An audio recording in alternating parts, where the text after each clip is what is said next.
We are going to get to the real world and talk about real world news, which is Red Sea blockade. We're talking about the Houthis. Okay. This morning, new fears the war with Iran could be expanding, with the Iran-backed Houthis from Yemen now threatening to block Saudi oil from transiting another key waterway, this one connecting the Red Sea to the Indian Ocean. With traffic in the Strait of Hormuz already slowing to a crawl, cutting off the Red Sea could cause oil prices to spike even further, and gas prices now more than $4 a gallon as well. This as overnight, the U.S. launching the 10th straight night of strikes on Iran, while Iran... Listen, as you guys know, I am an international commerce giant, a shipping magnate. I love commerce. I love free markets. The freer the market, the freer the people. And a part of my belief system, a fundamental plank of my belief system, is the idea that all straits must be open at all times. So obviously, this is, as we are all a part of this international shipping, import, export community here, this is devastating. Because now a second strait is on the verge of being blocked. The Ansar Allah movement in Yemen is now retaliating against Saudi Arabia. Those cufflinks make it look a lot more believable. Yes. Look, cufflinks. Do you see that? Would someone who is not an international commerce giant, would someone like that not... I mean, would someone have cufflinks if they didn't love international commerce?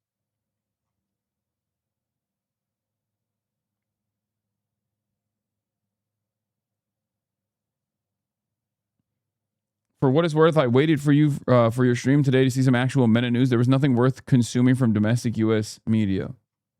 Launches strikes far beyond its borders. Air raid sirens echoing here in Jordan. 6 missiles and 5 drones intercepted overnight. This after 3 U.S. service members were killed or presumed dead in that Iranian attack on a U.S. base in Jordan late last week. Video circulating online shows that massive explosion, a fireball erupting, debris raining down. 2 of the soldiers killed identified as 19-year-old Private Isabella Gonzalez of Texas and 25-year-old First Lieutenant Tyler James Fian of Hawaii. In addition to those fatalities, 100 service members have been wounded in just the past few weeks, although most returned to duty. CENTCOM has also identified the soldier killed in Iraq during a controlled detonation of an Iranian drone. He's Army Sergeant Michael Swinton, 30 years old, of Fayetteville, North Carolina, the father of 2 young children. And thus far, these U.S. strikes have not deterred the Iranians, and there are questions as to what President Trump will do to try to end this 5-month war he predicted would be over in a matter of weeks. Whit. And Martha, Secretary Hegseth and the chairman of the Joint... I truly do not know where we go from here. I've talked about this extensively every single day for the last 150 days at this point. And even before Operation Epic Fury started, I kept explaining over and over again that this would be devastating. And plenty of much smarter people have talked about the escalation trap. Shout out to Robert A. Pape. Shout out to Mearsheimer and numerous other academics that looked at the situation and thought that going along with Israel's interests here would be devastating for America. America has deteriorated its force projection capabilities. America has betrayed its allies, its key allies in the region, left them defenseless. Countries all around the world are taking a cold, hard look at their security relationships, their security contracts, which don't necessarily defend these nations from hostile foreign adversaries, but instead turn them into missile sponges. That's the new meta. That's the lesson that we have taught the rest of the world. Meanwhile, after 130 days or so, given the crisis that was imminent with the global oil markets, the United States of America decided to go back to a ceasefire pattern and try to deal with Iran through diplomacy. Many people, myself included, were very skeptical about America's interests. There were some others, like Trita Parsi, for example, who were far more positive about this deal. It turns out J.D. Vance and numerous other officials openly revealed that the MOU wasn't a real investment in a long-standing peace, but instead, the memorandum of understanding was simply to get an extension. But the problem still remains. The American strategic petroleum reserves are in critical levels, nearing 300 million barrels. Once it reaches below 300 million barrels, once it reaches 150 million barrels, it's over. The salt caverns that these strategic petroleum reserves are stockpiled inside of will actually crater. There's a compounding effect once it gets to 150 million. These are the lowest levels since the 80s that we have seen. All signs point to a crisis that is imminent. America is going to inevitably have to stop exports, which will have dramatic consequences for Europe. Okay, because the way that oil is traded in the international market as a commodity is a little bit more complex than people think it is, right? It's not like when we're constantly refining oil and we're shipping it out. We already have extended contracts with other countries. America is an export country, right? America is an exporter, an oil exporting nation.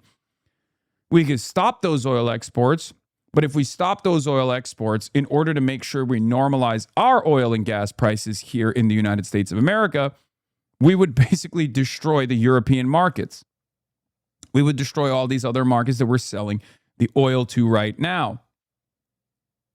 So the likelihood that we will stop exports is, I mean, that's a real crisis. That's a real moment of panic for the rest of the world, right?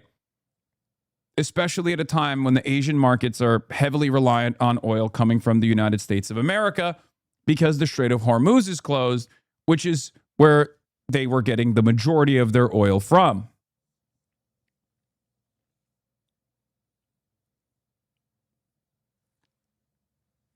Then there's a separate crisis taking place here with Russia. Ukraine has successfully gained leverage with their additional strikes on critical oil and gas infrastructure inside of Russia. Ukraine has been able to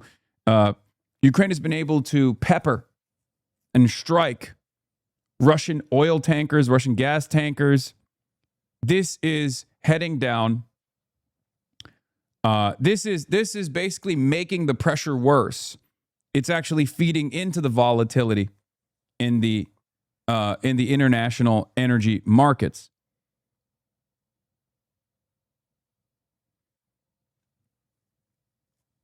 A terrifying prospect. So, knowing everything that we just talked about, which of course the American side is privy to this information as well,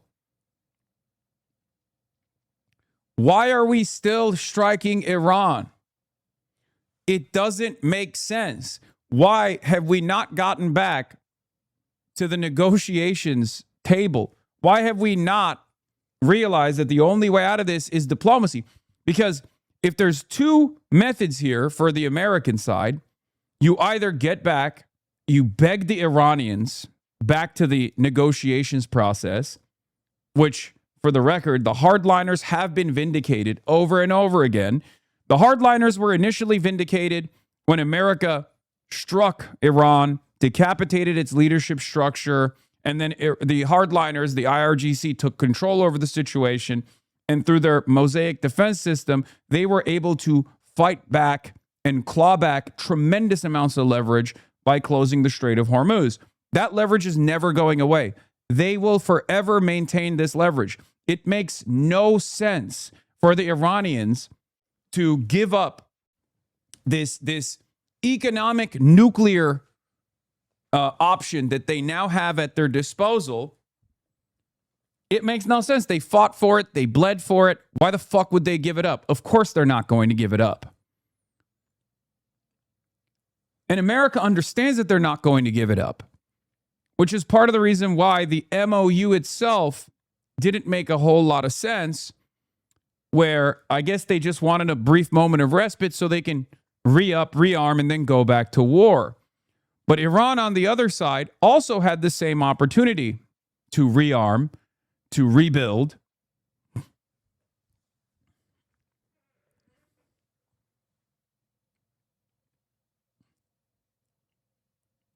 And therefore, Iran also is in a better position overall. And every day that goes by that this war continues, every day that goes by that the Strait of Hormuz is closed, every day that goes by where we're digging deeper and deeper into our strategic petroleum reserves, Iran is gaining more leverage. And not only are they gaining more leverage, they're also moving certain chess pieces on the board to their own advantage as well. One of the things in the last 9 days since the war resumed, one of the things that Iran has been able to do successfully is they shut off America's eyes and ears that Israel was utilizing in the region by blowing up radar installations and blowing up the American early advanced warning systems in the entire region, right? They did this in Bahrain, Kuwait, UAE, Saudi Arabia. They did this all around the region in the Gulf nations. The last piece of the puzzle was Jordan. So since the MOU fell apart, Iran has been continuously bombing installations and American assets in the Gulf countries that remain.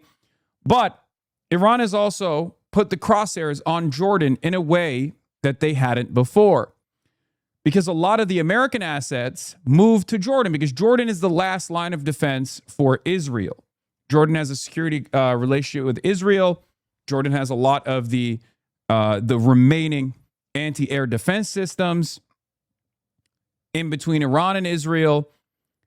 And therefore, Iran has been blowing up Jordanian installations now and blowing up American assets in Jordanian bases.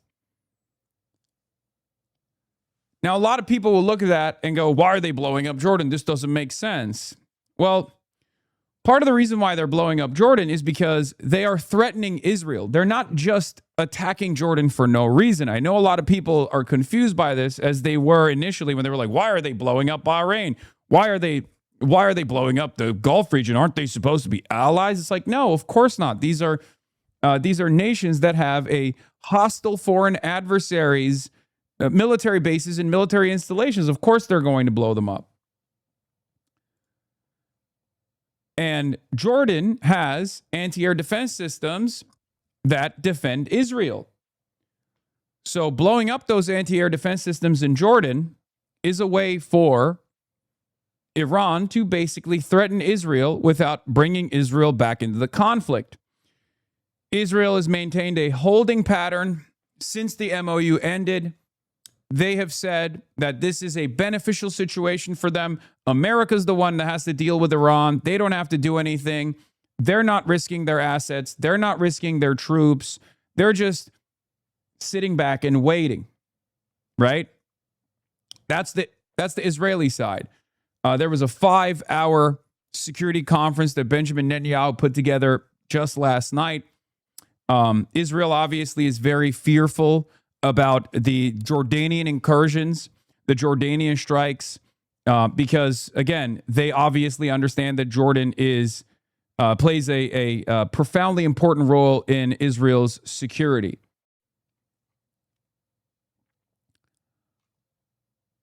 And then to add on to the chaos, you now have the Houthis successfully forcing not one, but two Saudi ships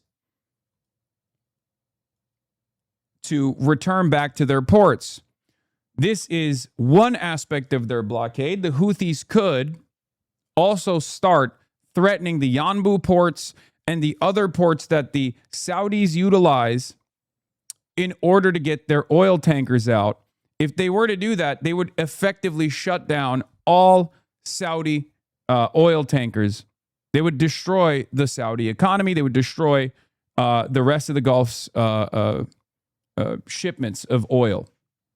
They could strike the pipeline, the east-west pipeline that currently exists that takes the oil from the refineries that are on the Persian Gulf side, that ships that oil directly to the Yanbu port, where that oil is then put into barrels and into tankers that will get out of the Bab el-Mandeb Strait. If they were to threaten the Yanbu port, they could effectively shut down all Saudi oil shipments. This is a terrifying prospect. Now, I will say this. Perhaps people will find this, especially in this community, a little bit controversial. I don't think, maybe I'm wrong. I don't think it's a good bet to underestimate the Ansar Allah movement. I think they're a wild card through and through. But I will say this. I don't think they have the necessary tools to keep up a blockade. I think that their forces have been attrited fairly reliably in the last Operation Prosperity Guardian tit for tat, where America basically had to pull the white flag of defeat and surrender and cut a side deal with the Houthis to no longer fight with the Houthis, to no longer bomb Sanaa in exchange for the Houthis no longer hitting American naval assets. But I will say, I don't think they have the necessary supplies to keep up a major conflict. I don't know. But I suspect that's part of the reason why they've been so restrained. Maybe I'm wrong. But that's also part of the reason why it was very important for Saudi Arabia to ensure that there is no direct air travel between Tehran and Sanaa.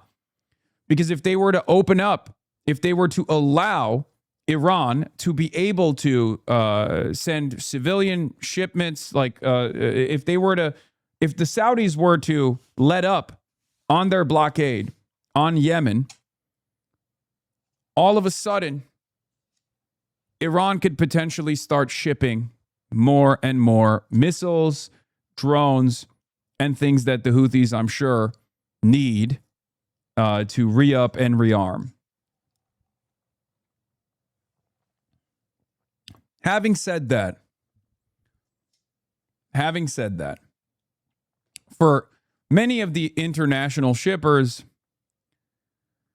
all you need is a couple ships that get hit by drones for them to decide this is too costly for us to insure.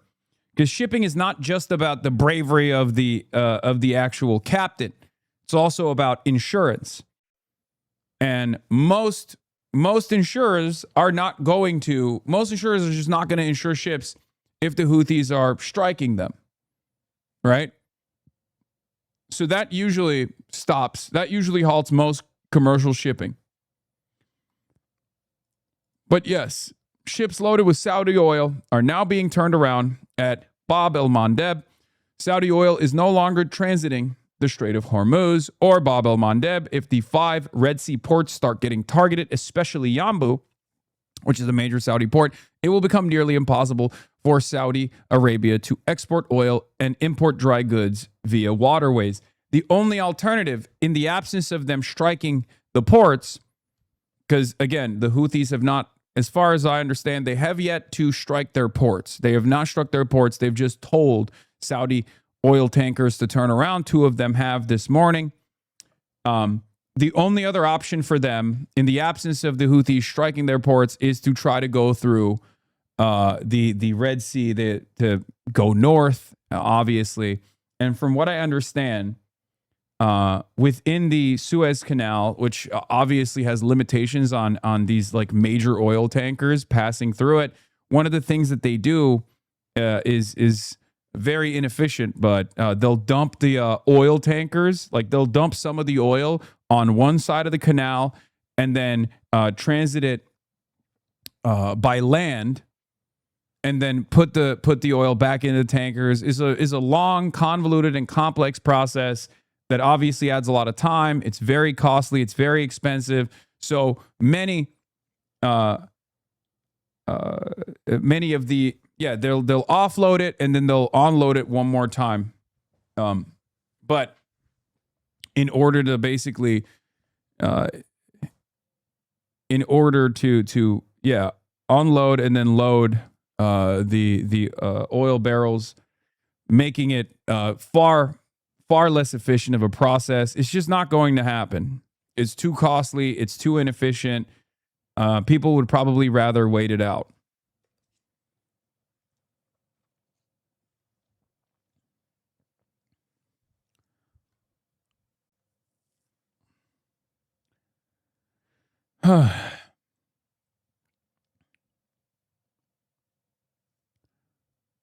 So, Donald Trump is doing the classic Trump thing, though. And he's apparently blaming Jordan for being struck. They did slip something through in Jordan. And if we had other operators, would not happened, unfortunately. But because we have the best equipment in the world, we've stopped almost everything. But when you let other people do your job, with the United States, we let other people do the job, and sometimes it doesn't work out so well. But they did slip something through in Jordan. Yeah, it's their fault. It's their fault. It's our weapons, by the way. So the new meta is Pickaxe Mountain. Pickaxe Mountain is an even deeper nuclear facility. I guess it's like Israel is in Trump's ear again. Israel is, I suspect, the one that told Trump that if you strike Pickaxe Mountain with bunker buster bombs, like that could that would teach Iranians a lesson. It's unbelievably stupid. It's incredibly stupid, but the expectation from these morons is to get dumber and dumber. Trump says the U.S. will be hitting Pickaxe Mountain in Iran pretty soon, very heavily, and there's nothing they can do about it. What can Trump realistically accomplish by striking the so-called Pickaxe Mountain, where more than 13,000 U.S. airstrikes over 40 days failed to destroy Iran's underground missile bases or stop it from continuing to launch missiles and drones? The strategy runs on delusion.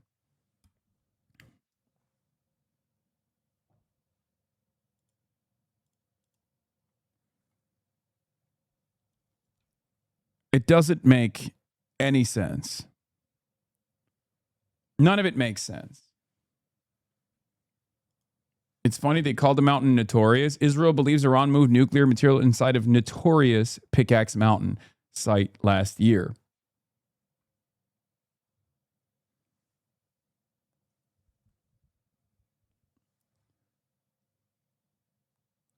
Also funny how much they're signaling the strikes ahead of time. Whatever's inside Pickaxe Mountain is probably out by now. No, I doubt it.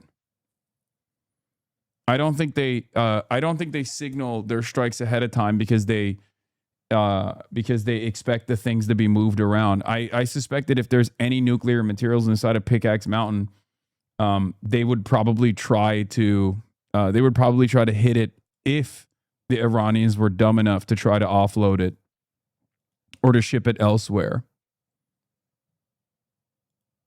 So, as I said yesterday, and I don't know why people refuse to recognize this, but a lot of people haven't really considered the unlikely scenario in which America basically destroys the previous nuclear, the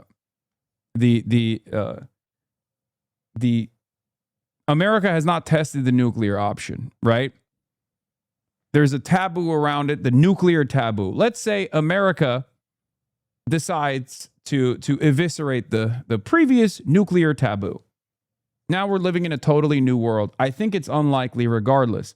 But what has not been considered here is whether or not this would actually stop Iran.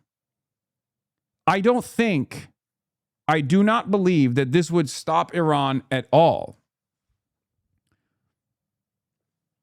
Don't even joke, lad. I'm not joking. I mean, this is the final stage.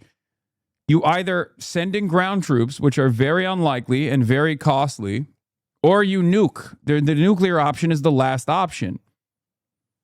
I don't think America would do this, but I'm just saying, even if they were to do something so insane, there is no guarantee that Iran is going to stop if they were to actually nuke Pickaxe Mountain. Okay? Like, there is no guarantee of an Iranian surrender. If anything, they'll probably strike back extra hard. We've had a good 100 years where the nuclear taboo was not breached. The nuclear boundary was not penetrated. Almost a good 100 years. We didn't make it 100 years, obviously.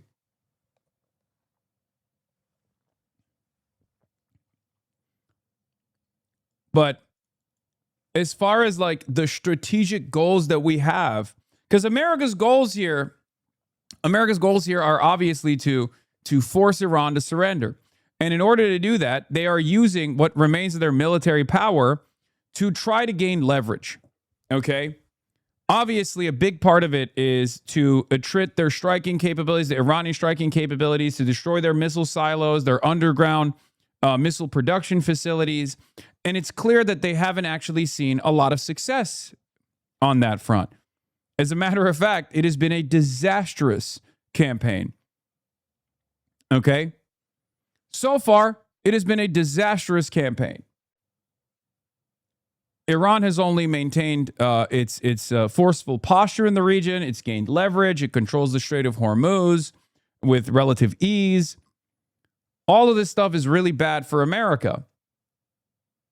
So why would a nuke change the strategic goals for America? Why would that actually give the United States of America more leverage? It makes no sense. Not only is it not a guarantee that the utilization of a tactical nuke on Pickaxe Mountain will actually penetrate into the deep underground facility, but you're breaching this nuclear taboo for no reason whatsoever. There's no real success here.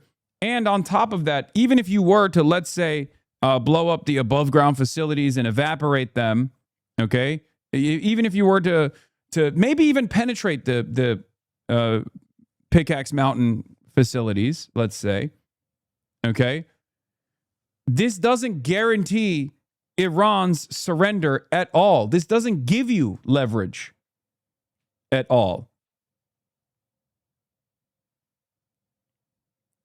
So I don't understand what the fuck we're thinking here at all. Maybe I'm wrong, but I'm very skeptical of a tactical nuke causing Iranians to capitulate to American needs. I don't think there is some secret recipe here to end this war through military means. I think there's only one way to end this war, and that is through diplomacy. It's by conceding to Iran. And what's extra strange about this whole process is that not only are Americans refusing to do that, but every day that this war continues, Iran maintains its leverage and actually gains more leverage because they're not stupid. They're not dumb. They understand America has a larger agenda here. They understand that America has broader responsibilities than Iran does. For Iran, it's an existential crisis. For Iran, it's a matter of survival. So they have to hold on. The IRGC has to hold on. The IRGC has to make it as costly as possible for America to wage this war. But on the American side, there are a million different responsibilities when you're the hegemonic superpower, one of which is to maintain stability in the global oil markets, the global energy markets. And every day that Iran controls the Strait of Hormuz and implements the blockade is another day where things are getting worse in the global energy markets for everybody else.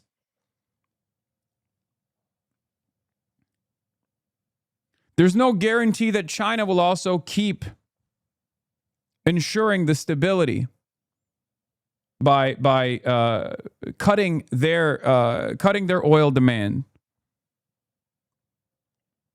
So far, they have done that, but there's no guarantee that they will continue doing it. You do realize that nuking a facility under 400 meters of rock won't really do anything, right? We're talking about something that isn't going to happen. I know. I'm saying that too, okay? But what I'm also saying is even if you actually were to achieve some kind of strategic military goal, in the unlikely scenario that they have a super secret bunker buster and a tactical nuke attached to this super secret bunker buster that we've never seen before, that actually is able to penetrate deep underground through 400 meters of fucking granite, okay? Let's say that did take place. There is no guarantee that this stops the Iranians from continuing the Mosaic defense structure and continuing to pummel every other regional actor, continuing to hit forces of capital in the region too. They just last night hit an Amazon data center in Bahrain, right? And they've said that they're going to continue expanding on their strike targets to factor in American companies in the region and their assets in the region. So there is no guarantee that would stop. If anything, they would probably hit the refineries as well, extra hard. There isn't a weapon in existence capable of penetrating a facility like that. I know. I'm saying that too. But I'm also taking it one step further. Let's say there is a super secret weapon that they haven't deployed yet, and they deploy it this time. Even then, even if America achieved a strategic objective here, it still would not change the dynamic of this war. Do you understand? I agree. I agree with you.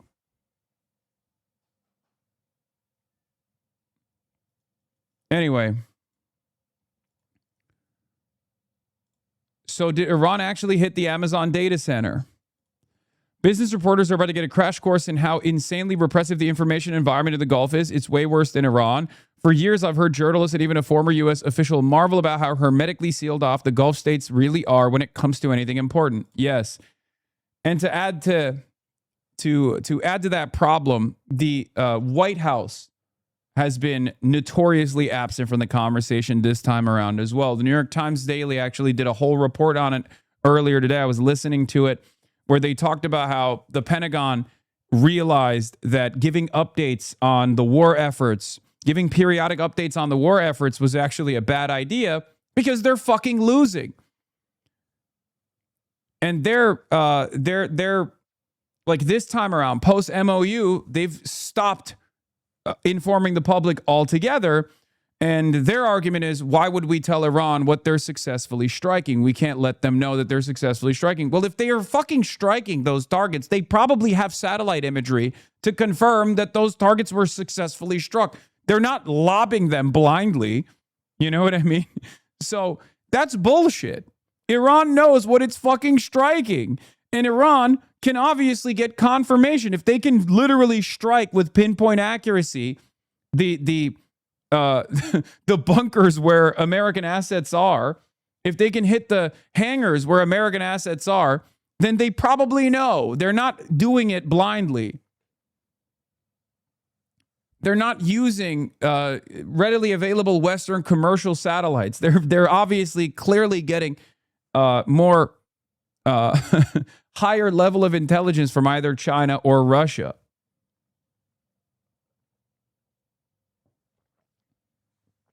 So that argument has been really stupid as well. Yeah, they're just getting their intel from the White House feed, from CENTCOM. They're like, oh, we did it. CENTCOM notice. CENTCOM noticed us.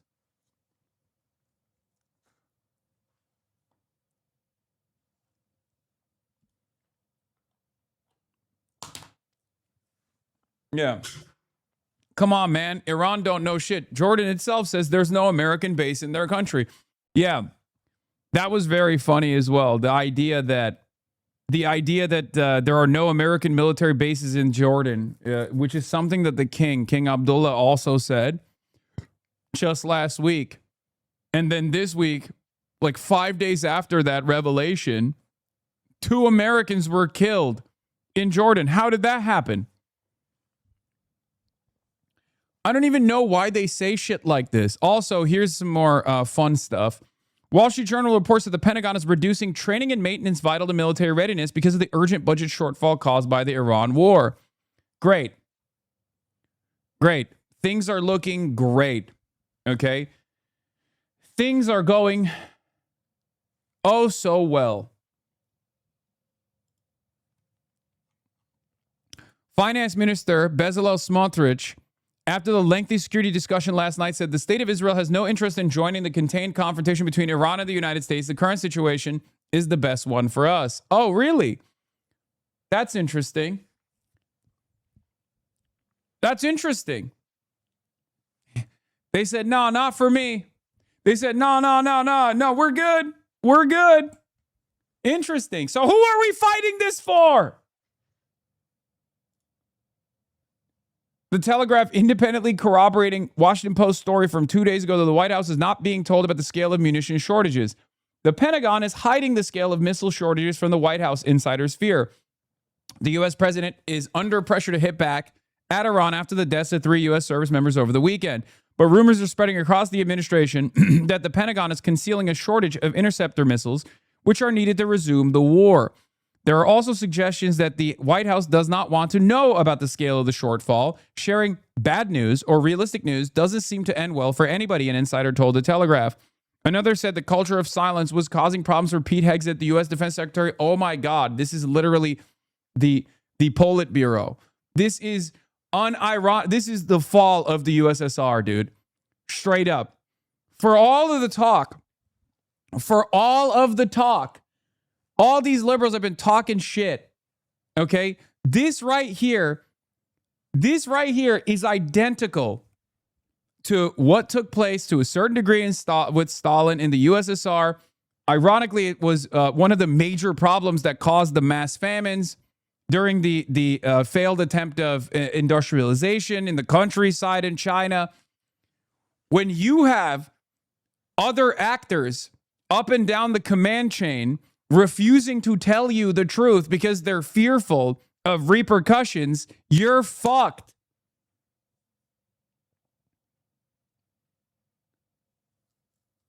Straight up.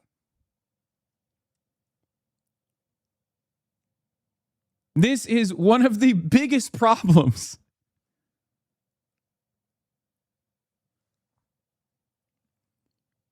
Analysis by the Royal United Services Institute in March calculated the U.S. and its allies had burned through more than 11,000 munitions in the first 16 days of the war and predicted they were a month away from running out. They were a month away from running out of critical munitions.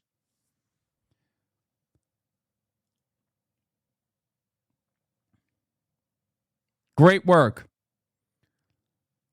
This was the Washington Post report earlier, a couple days ago. They said, we do not have enough to safely sustain operations, and I don't think the White House is aware of that.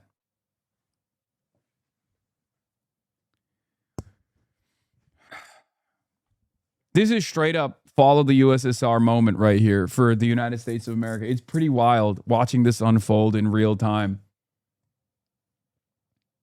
And yes, Israel is to a large degree responsible for it because they pushed our dumbass president into taking action. And now they're just watching the dominoes fall from afar, ironically enough, even though they're far closer to the area of impact than we are. It's crazy. Now they're like, nah, we're good. Really? You're good. Interesting.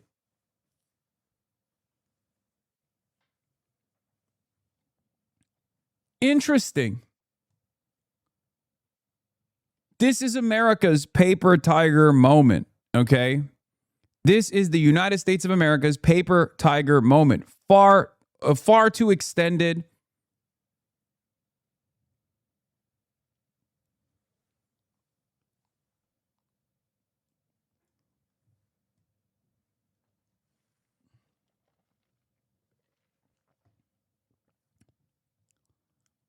Far too extended.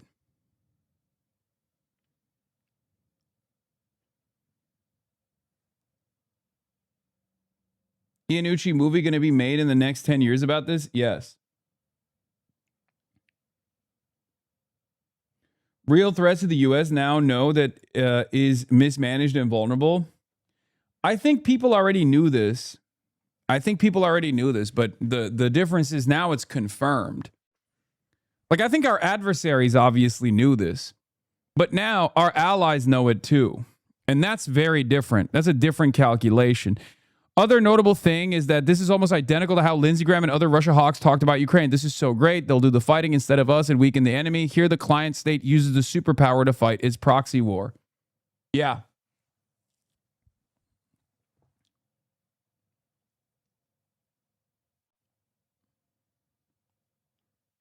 How is there no one in Trump's ear that's like, Mr. President, you have to pull back?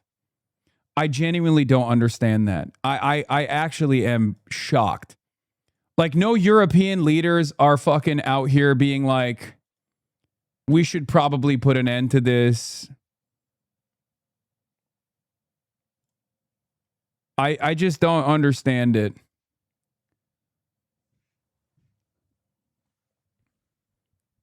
Bezalel Smotrich is saying this in English, that they have no investment in continuing this war, right? Bezalel Smotrich is actively running around being like, we're staying out of this, we're good. But also the intel that Trump is receiving from the Israeli side, that seemingly is the only piece of intelligence that he listens to. He's a fucking idiot, okay? Partially due to the boomer philo-Semitism, I think, that these old guys are all about, I'm not fucking dying for Israel. That's so stupid. Bezalel Smotrich.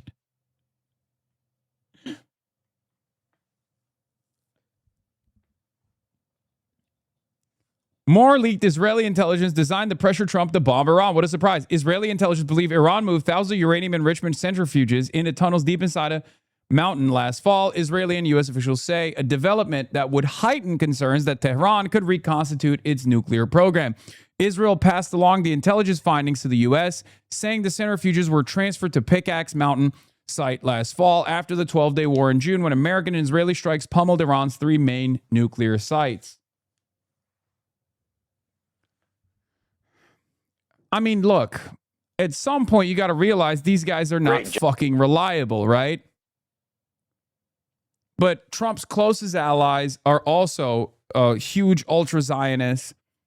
Trump's closest advisors are either unbelievably loyal to Israel's interests or directly Israeli.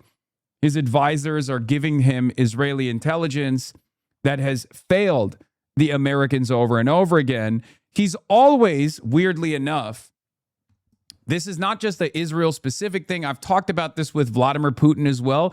He, for some reason, does not trust his own intelligence community's assessment. He has always done this. He did this with Vladimir Putin, too. If you remember, his own intelligence community notoriously would feed him information, and he'd be like, no, shut the fuck up. You're the deep state. You're all woke and gay. I don't know what the reason is. And he would literally listen to Vladimir Putin in the Ukraine conflict leading up to the Alaska summit. He gave a higher degree of emphasis to what Vladimir Putin was telling him rather than his own intelligence community. And I don't know why he does this, but he just does not trust his own intelligence community's assessment. He does not trust his own fucking generals. It's very strange. I think he has this. I think in some ways, I look, who knows what Trump thinks, right? It's virtually impossible to understand what the fuck this guy is thinking because he doesn't think, right? But I will say this. I think that he believes his own bullshit. I think he believes the whole, like, the intelligence community is out to get me. The FBI was directed by Obama to surveil me. So I think there's like a resilient resentment that he has towards his own intelligence community for that reason. So when they're like, hey, we don't have enough munitions. Hey, Mr. President, here's the intelligence that says that if we just bombed Iran through just an aerial bombardment campaign, we're not actually going to be able to destroy the IRGC. We're not going to be able to destroy the Iranian leadership at all. It's only going to cause the hardliners to gain more momentum. They're going to come back more forcefully, and they're going to invoke primacy in the Strait of Hormuz. And he was just like, shut up. It's woke and gay shit. I don't care. Okay? It's either that or he's just being blackmailed straight up. Maybe both. I don't know. But it just doesn't make any fucking sense. But here are the other dipshits.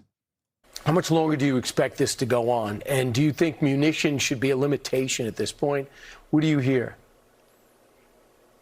No, I don't think, the Pentagon has done a great job of restocking the munitions. I don't think that's an issue at all. But I can't. Really? CSIS has contradicted this information. It doesn't seem to be the case at all. This is straight up. First of all, with what? How did we increase efficiency in our procurement strategies, in our manufacturing capabilities overnight? I know Trump has tried to institute the Defense Production Act and has demanded that Lockheed Martin, Raytheon, everybody, more forcefully try to re-up the American munitions. But at a certain point, unless you have some kind of, alchemy or some kind of like magic missile production capabilities, there's just no way to rebuild our defenses, rebuild our munitions, re-up our munitions. I just don't. Like, what are we doing?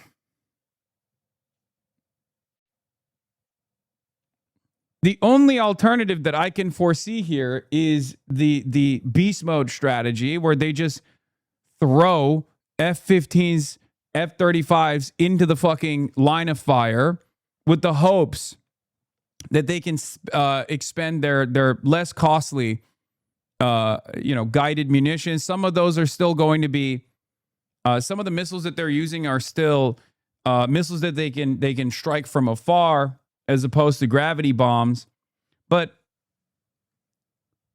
even then, that's a suicidal strategy.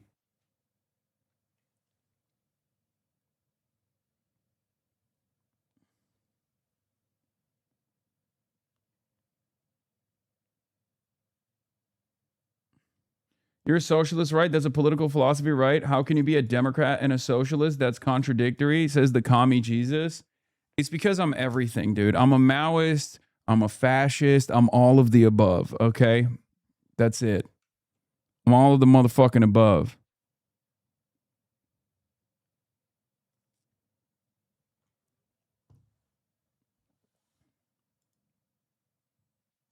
And I do expect that we're going to be there I'm a long a vegan, time. I'm a meat eater. Operation Northern Southern Watch went on for almost 20 years, I think. So I think this is going to be something similar. We're going to have to stay there. Those guys aren't going to change their behavior. We have to adapt, and I think we're going to have to get the Gulf states and those that rely on the oil coming from the Gulf states to help pay for this. This is psychotic. Make no mistake, advocates for war with Iran make no secret of what they expect and want, an endless war. This retired general says, I do expect we are going to be there for a long time. Where are we going to have to stay? Where are we going to have to stay there? All it takes at this point is for China to fucking maybe slow roll their strategic exports, the minerals and the magnets necessary for bomb making, and then we're fucked. We have virtually infinite supply of unguided and guided munitions, gravity bombs, and the like, but we can't use them as long as the Iranian anti-air defense capabilities remain intact. Okay? That's the problem. So in order to take out the Iranian anti-air defense capabilities, which are mobile units for the most part, okay, in order to take them out, we've been expending our standoff munitions, the ones that we lob, the Tomahawk missiles and the missiles that we lob from afar. Iran has also simultaneously been blowing up some of these missile launchers in the Gulf. And on top of that, just kind of eating it.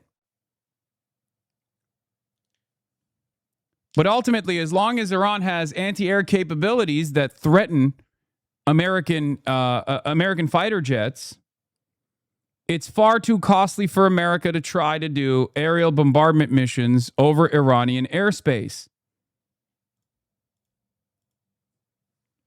That's where we're at. Hello. Okay.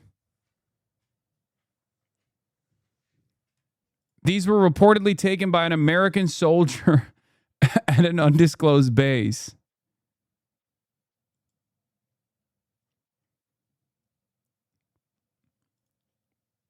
Aftermath of the Iran missile strike. You know it's an American soldier because he misspelled missile.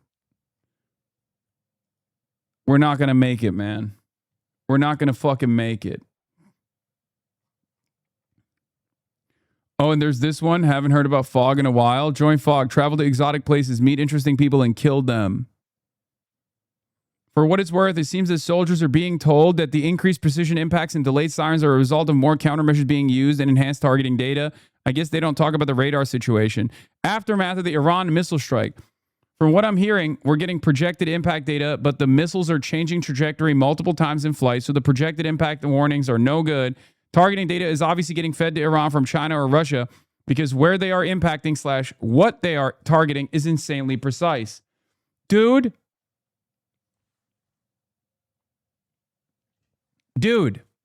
at some point, you have to recognize that these guys have the ingenuity and the fucking leverage and the upper hand.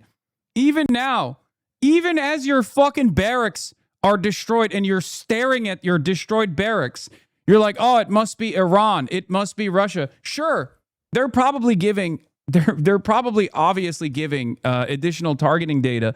But like, how is this not a clear indication? How is it not a clear indication that the war efforts are failing?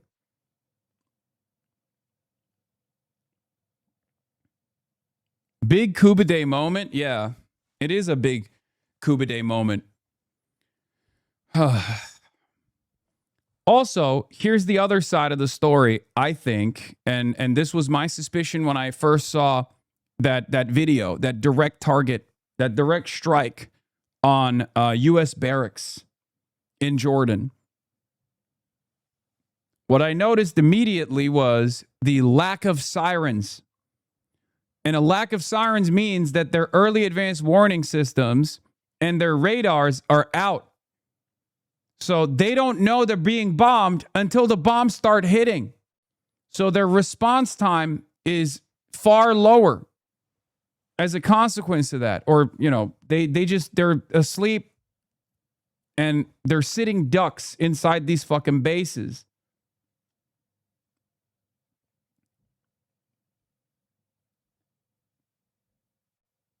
Cool bidet moment. Hashtag lettuce parasite. And if they don't have early advance warning and they don't have the sufficient precautions, seems like the warnings aren't long enough, so there typically aren't air raid sirens.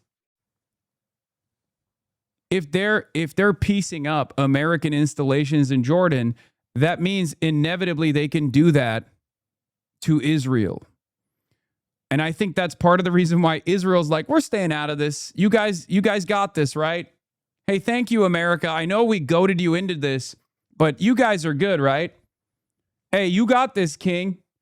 And it's really funny because America's running out of bases in the region to store their Stratotankers. Because obviously, the maximum flight distance for these fighter jets, especially given like whichever kind of munitions that they have, even if they have these drop tanks, is like what, 500 miles? But the distance that they have to cover is approximately 800 miles. So they need to get refueled in the air. In order to get refueled in the air, you need to have Stratotankers. But you can't store the Stratotankers in Saudi Arabia. You can't store them in Kuwait. You can't store them in the American air bases in the region because Iran keeps blowing them up.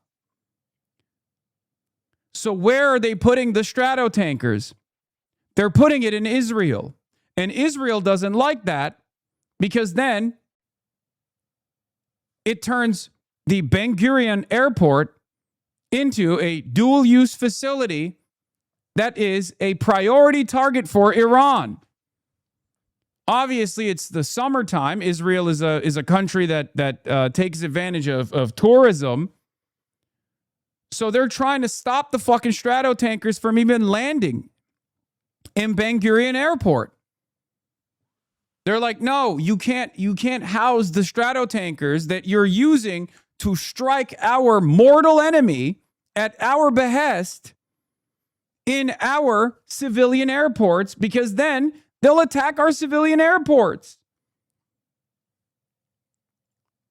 The U.S. military is stationing lots of military refueling aircraft at an ostensibly civilian airport in Israel.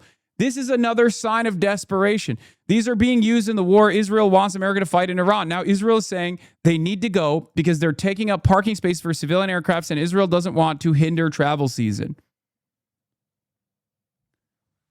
What's the problem? You don't like the war that you ordered? I'm so confused.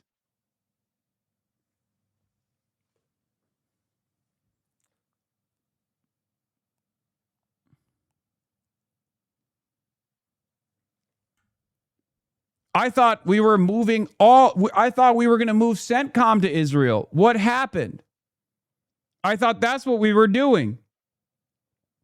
I love this story because it's the most like Israeli mindset story of all time. Okay? Fight my war for me. I should experience zero repercussions as a consequence of you using all of your military assets, ruining the long-standing and existing relationships that you've cultivated over the last the last 4 or 5 decades with the Gulf region. Throw that all aside, and you can't even fucking put your Stratotankers in my civilian airports. Sorry. It's travel season for Israel. It's summertime in Israel. You're ruining our economy. The most spoiled country of all time. It's unbelievable. And we are so fucking cucked that we can't even tell our spoiled fail son, shut the fuck up. We're doing this for you. Houthis just declared the Red Sea closed for Saudi oil. If this stands, a loss of another 4 to 5 million barrels per day. The Titanic is now hitting the iceberg, and there are not enough lifeboats for the world economy. Iran's leverage is soaring.